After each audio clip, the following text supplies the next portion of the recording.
Hello दोस्तों, मेरे YouTube channel ई cyano पर आप सभी का स्वागत है। जब आप स्कॉलरशिप सबमिट कर देते हैं तो कुछ आपके पास स्टेटस होता है स्कॉलरशिप पोर्टल का।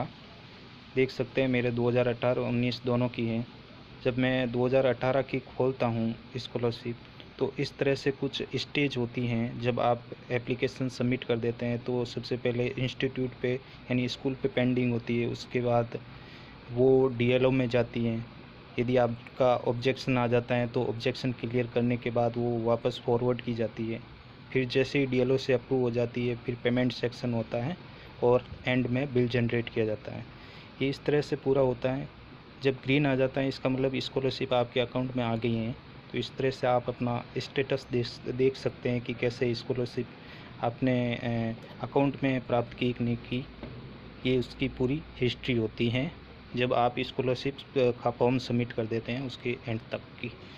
आप यहाँ से भी देख सकते हैं कि मेरा फॉर्म का पूरा स्टेटस क्या है, कहाँ से मेरा फॉर्म कहाँ तक पहुँचा है। ये देख सकते हैं अपनी पूरी डिटेल होती है इसमें, कितने रुपए मिले एंड में, ये पूरा फीस डिटेल होती है। यहाँ मुझे 21,100 रुपये मिले थे जब मैंने स्कॉलरशिप भरी थी।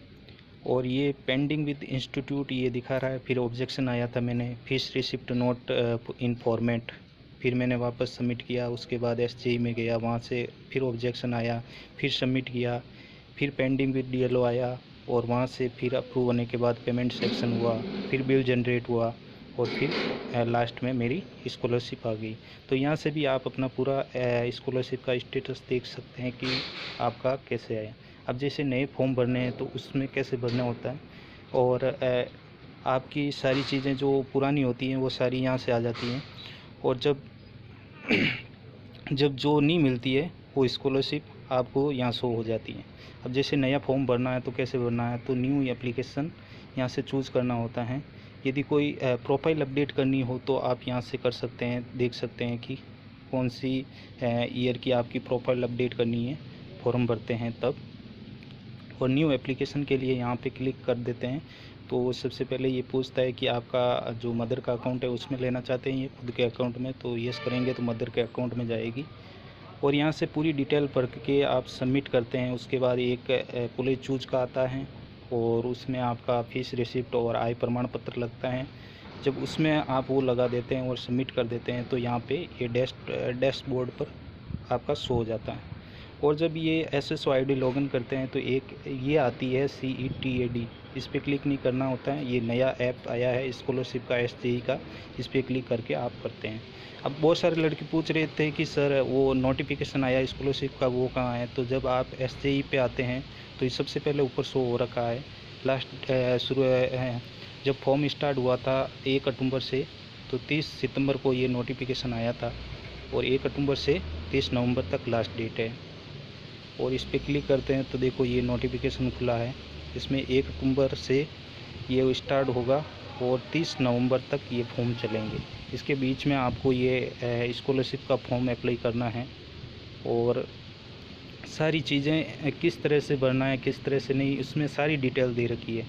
इसमें कौन कौन एलिजिबल है, ST SC ST SBC जिनकी इनकम 2.5 लाख से कम है, और OBC जिनकी इनकम 1.5 लाख से कम है और वो BPL में आते हैं। अंत्योदय कार्ड बना हुआ है, स्टेट BPL है, अनाथ है, तलाकशुदा है या विधवा है। और EBC के लिए 1 लाख से कम होना चाहिए और गवर्नमेंट स्कूल में बच्चा पढ़ना चाहिए, वो है। DNT के लिए 2 लाख से कम होनी चाहिए परिवार, वो आवेदन कर सकता है। और मुख्यमंत्री स्कॉलरशिप के लिए हर एक कोई कास्ट वगैरह कुछ भी नहीं है, 5 लाख से कम इनकम होनी चाहिए, वो भर सकता है। और ये फॉर्म आप ई-मित्र से भरवा सकते हैं, साइबर कैफ़े, शैक्षणिक संस्थान, किसी से भी आप मोबाइल से भी भर सकते हैं। मैंने सारी स्कॉलरशिप मोबाइल से ही उठाई है, मैं खुद भरता था। छात्र छात्रा के पास ईमेल आईडी होनी चाहिए, SSO रजिस्टर करने के लिए मोबाइल नंबर होने चाहिए और डॉक्यूमेंट चाहिए, वो डॉक्यूमेंट होने चाहिए क्योंकि सारे डॉक्यूमेंट स्कैन होंगे उसके बाद अपलोड किए जाते हैं। तो सारे डॉक्यूमेंट होने चाहिए आपके। जैसे आपके पास BPL है तो BPL का तो वो जैसे भामाशाह से ट्रैक करता है। जैसे आपके बहुत सारे जैसे SC ST का प्रमाण पत्र, मृत्यु प्रमाण पत्र, तलाकशुदा का होना चाहिए, अनाथ का है तो अनाथ का, डिसेबल है तो डिसेबल का, और अंतिम परीक्षा की मार्कशीट और फीस रिसिप्ट के मूल रसीद होनी चाहिए।